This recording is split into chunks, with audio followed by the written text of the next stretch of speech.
Hi everybody, I'm Dylan Black. Welcome to the Thursday edition of Daytime Ottawa, and it's going to be a busy show here today. Coming up in moments, as a matter of fact, we've got Piff the Magic Dragon. This guy has received thousands of YouTube hits for his videos, and of course he was on America's Got Talent. Very cool, and he's in town tonight at Algonquin Commons Theatre. He will be on the show with his little doggy, Mr. Pibbles. Piffles? Anyway, the dog's on the show with him. That's going to be a lot of fun. Right now, let's talk about toys. Why not, okay? Because the March break is soon upon us, and if you're looking for some toys to entertain the kids with, well, who better to talk about toys than the editor of The Noise on Toys? Marcia Macquarie is with us. How are you? Very well. How are you? Wonderful to see you now. Obviously, the Noise on Toys, so you guys, how long has this website been around at this point? Since about 2009. Okay.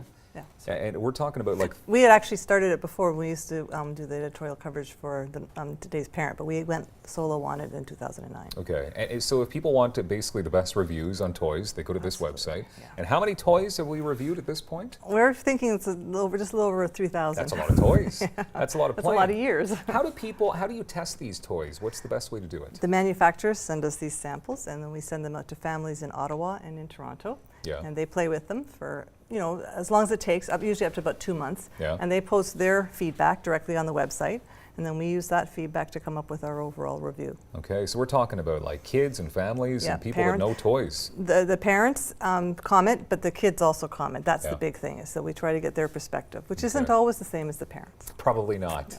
Yeah, but I would go with the kids.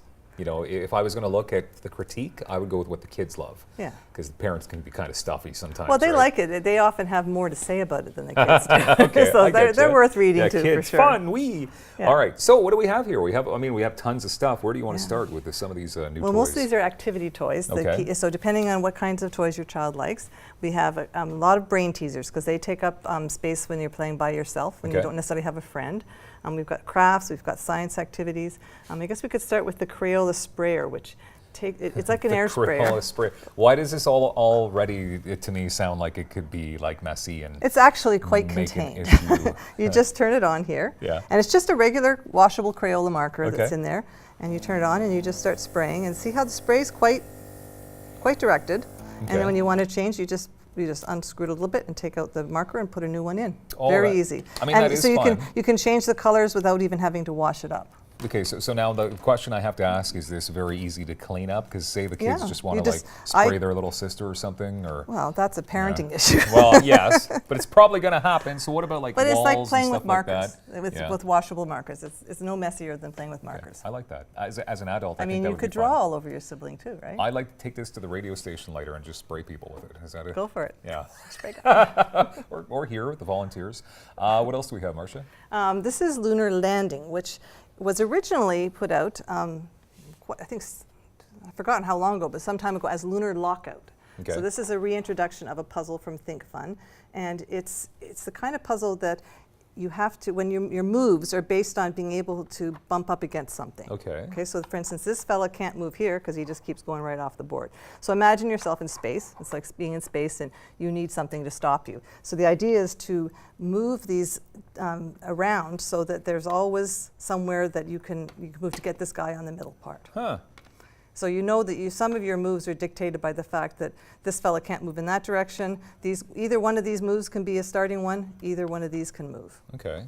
So it's a real thinking game. It's a definite thinking game. Strategic. Yes, and there's like 40 puzzles or something to work through on it. Okay. Fun. So I'm actually looking at you've got sort of like fur in your hands now. Yeah, this is for the fluffable. Way down here. They're right? over there. Yeah, if you want to grab one, you can see how soft and fluffy they are. Ooh, soft. Now and they fluffy. start naked like that, like little pink foam bodies. Did you say they start naked? Well, they start sort of naked. Don't we all, Marcia? Yeah, well, so do these guys. Okay. We have to sort of create them. And you just... That looks like a terrifying animal. Look at this guy. He's very unkempt right now. So you just put them around this thing and you insert it in here. Okay. And you're done. So this one right here, you can see is fairly scraggly looking. But when you've got them all done, you can take scissors and you can comb it and fluff it and you can turn it into a very groomed looking little critter. And he's got a mustache too. Look at this. Oh, sorry, that's How are right. you? Each of them comes with a little blind pack of a surprise accessory. Okay. And see, it just comes off it just holds on like that. So you can switch them between them, and you can put it on a different one, and you can trade them off. So that's kind of a fun feature. Do of any it. come with eye patches? Because I don't know. maybe I know there's I want them to be glasses a and there's a pirate. mustache. Yeah. So you got that. What if I want to keep them naked? That's up to you. Okay. If that's the way you like to play with them. Why not? Anyway, this is Invent, an art gadget. Okay. So you come with, there's all sorts of components, but the instructions also encourage you to get found objects from around the house.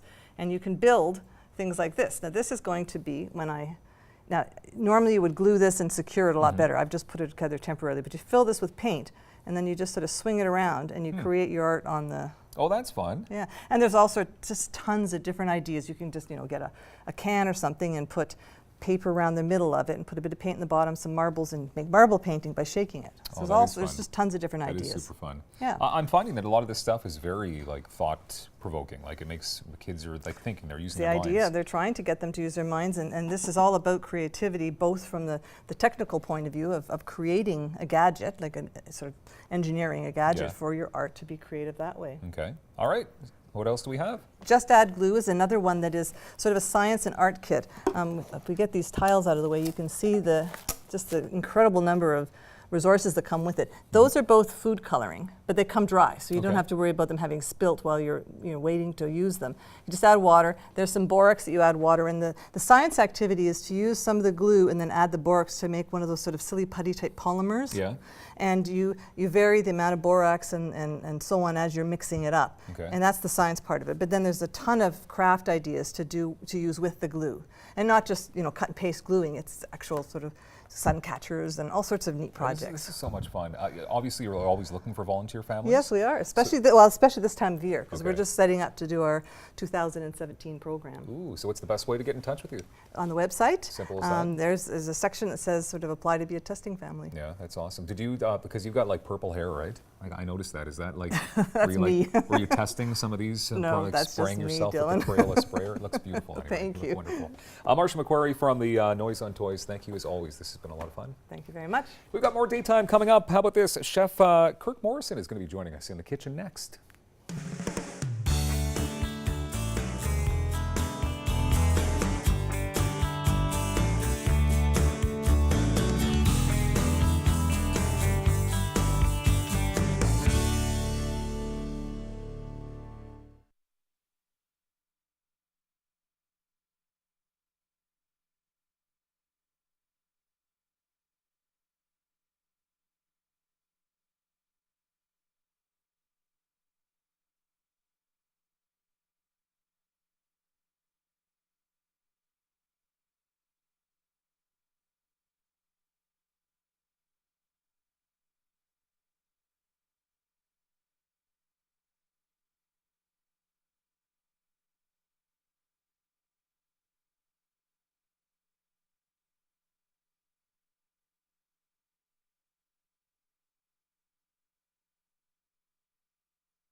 All right, this is going to be fun, and it's going to be tasty times, guaranteed.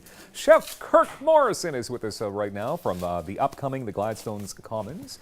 We'll be talking about that, and he's also affiliated as well with Mina Restaurant. How you doing, Kirk? I'm doing great, Dylan. How you doing? Look, you're a chef. You're preparing stuff as we go here. You're getting it all ready. Food. How many years have you been a chef at this point? Since I've been 16, it was kind of when I had my first cooking job. Yeah. I was lucky enough to have my parents own a small sandwich shop. Yeah. So it's kind of where I got my start. Okay. Yeah, so a long time. Do you ever get tired of food, though? Do you ever get tired of making it pretty?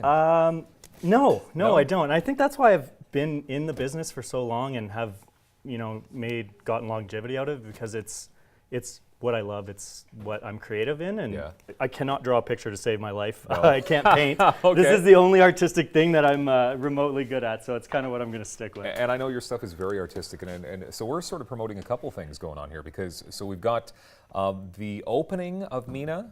Yeah, so we closed Mina on New Year's Day So for it's a renovations. reopening? Yeah, so it's been closed now for about 3 months. We're going to open May 1st. Okay. Lots of big changes. We've essentially doubled the size of the kitchen. We've done a lot of renovations in the front of house, so it'll be quite stunning. Okay. I know it's been a while, but it's worth the wait. Okay, and Mina is on Preston Street as well. It is on Preston, right yeah. in the heart. So, so we're talking about Mina. We're also talking about this another grand reopening of sorts. It's happening in the fall. Yeah, so myself, as well as the primary owner from Mina, we got together and decided to open our own place. Now this is going to be down off of Bank Street at Gladstone. Okay, all right. And the name of this place is the beautiful Gladstone Commons? The Gladstone Commons. Okay. Hopefully that kind of describes the feeling of the restaurant. Yeah. We're going to be casual, Yeah. but very high quality food. Okay, amazing. So what are we cooking up here today? So today we're going to do something that is could appear on the new menu at the new restaurant, but very end of winter inspired. So Okay. we're coming to the end of winter. We don't have many fresh ingredients left. So we're working with stuff that we've tried to preserve over the Okay. cold winter months. Okay. So we have fermented pickles, we have sauerkraut, we have some pickled beets, we have some creme fraiche. So all things that are meant to last a little bit longer. Okay, and what is this going to go with? Pork tenderloin. I'm good with that. Yeah, because I guess, you want all these vegetables and this and that, but sometimes, like you said, like it's the winter, the stocks are starting to get maybe depleted a little bit. So Exactly, yeah. It's tough to have fresh ingredients in Ottawa Yeah. in the middle of Are winter. you a preserver yourself? I am. I'm a huge fan and big into that. I think it's, especially like I said, living in Ottawa and living in Canada in the middle of the winter time, we can't be, bringing stuff in from Mexico and, Yeah. and southern United States Yeah. and stuff like that. Okay. So this is a way to take some of the things that are fresh and local and in Yeah. the height of season and preserve them so that we can use them later on. So you guys believe in local? Yeah, That's pretty 100%, yeah. Yeah. It's, over the past 3 years I've been in Ottawa, I've kind of cultivated some really good relationships with the local farmers, and it's important to their business. Without course. us buying that kind of stuff, they can't sell it. I couldn't agree more, right? Local is so important, right? We Yeah. want to keep money within our community. So let's see. Is there anything I can do for you to help out? with Yeah, this, you know what? You're going to do the sauce for the pork tenderloin, which is going to be a little bit of a mustard cream. Okay. So like I said, we have a little bit of whole grain mustard here. There's some creme fraiche there, and then a little bit of mixed chopped herbs. So you Okay. can maybe take about half that creme fraiche, dump it in the little white bowl, and then season to taste with those herbs there. Creme fraiche. Yeah. Never heard that before. That's So it's like fancy sour cream, pretty Okay. much. All So right. we're going to find a burner that works here first of all. that always helps, I guess.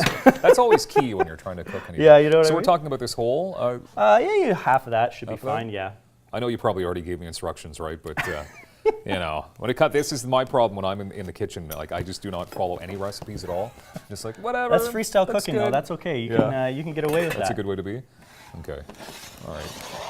So all of the creations that are going to be on the new menu, I mean, are they basically all stuff that you've cooked up yourself, like things that you've thought up? Yeah. So there's, whenever you're designing a menu, there's a bit of a sequence of events that happens. You go through your past experiences. You kind of go through different, things that you might have seen, that might have been inspired by over the past little while, and then you kind of see what's local and fresh and in season, then kind of go from there. Yeah. Okay. So what exactly is this that you've just? So this is just the sauerkraut. So this is the sauerkraut here. I always like to warm it up Yeah. in a pan with a little bit of butter because that makes everything better. Yes.